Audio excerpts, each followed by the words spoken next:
général, nous n'aimons pas nous sentir vulnérables.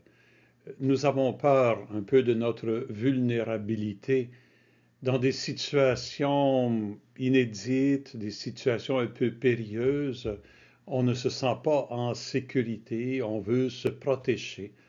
C'est souvent pourquoi nous portons des masques, nous essayons de recouvrir notre vulnérabilité avec une armure en nous présentant comme des êtres au-dessus de toutes nos affaires, parfois durs, parfois rieurs. Nous empruntons des comportements qui ne correspondent pas à notre être profond parce que notre être profond se sent petit, pauvre, oui, vulnérable. Et pourtant, comment entrer en relation avec quelqu'un d'autre si nous n'accueillons pas notre propre vulnérabilité, si nous n'accueillons pas la vulnérabilité de l'autre aussi? Mais il faut soi-même accepter d'être petit devant l'autre, d'être ouvert, d'être honnête, être capable de partager avec l'autre mes doutes, mes questions, mes faiblesses, mes craintes. Tout ça, ça fait partie d'une relation. Savoir confier sa vulnérabilité à l'autre. Dans la première lecture de Osée, euh, Osée, comme souvent les prophètes, invite le peuple à revenir vers le Seigneur. Et il faut dire qu'à l'époque, les gens croyaient que le malheur, tous les malheurs qui pouvaient nous arriver étaient de Dieu, parce que tout était contrôlé par Dieu. Donc, il commence par dire, oui, Dieu a blessé, hein, mais il nous guérira. Il a frappé, mais il nous soignera.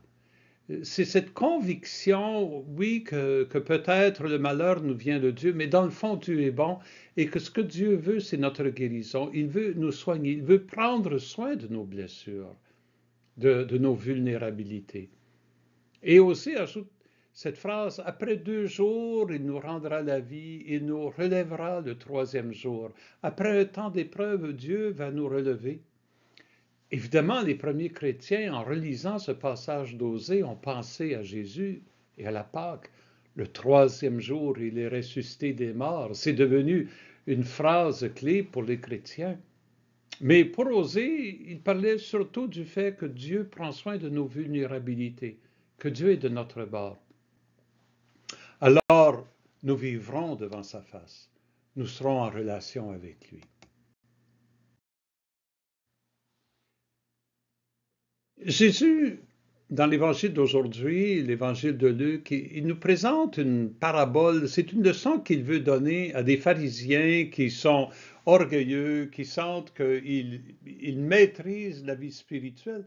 Dans le fond, Jésus est en train de dire, quand tu penses que tu maîtrises la vie spirituelle, tu n'as pas besoin de Dieu, c'est toi qui es maître. Tu contrôles tout. Alors, il raconte cette parabole où un pharisien se tient au temple dans la prière, se tient debout, il prie en lui-même, mon Dieu, je te rends grâce parce que moi, je ne suis pas comme les autres hommes qui sont voleurs, injustes, adultères. Hein, comment je pourrais dire, il se targue d'être supérieur à tout le monde. Il ne veut pas reconnaître sa propre vulnérabilité, sa propre faiblesse.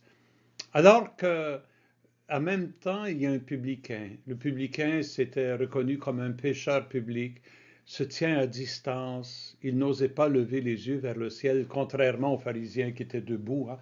Non, le publicain se tient à distance, il se frappe la poitrine en disant, mon Dieu, montre-toi favorable au pécheur que je suis. Cet homme-là, il reconnaît son besoin de Dieu, il reconnaît sa faiblesse, il reconnaît sa vulnérabilité. Et Jésus, il conclut, je vous le déclare, quand ce dernier redescendit dans sa maison, c'est lui qui était devenu un homme juste plutôt que l'autre. Celui qui était vraiment en relation avec Dieu, c'est celui qui s'était reconnu dans sa vulnérabilité. Alors, d'un seul cœur, reprenons cette phrase du psaume 50 qui nous invite à nous tenir devant Dieu tels que nous sommes, dans notre vulnérabilité, et ainsi nous pourrons connaître son amour. Pitié pour moi, mon Dieu, dans ton amour.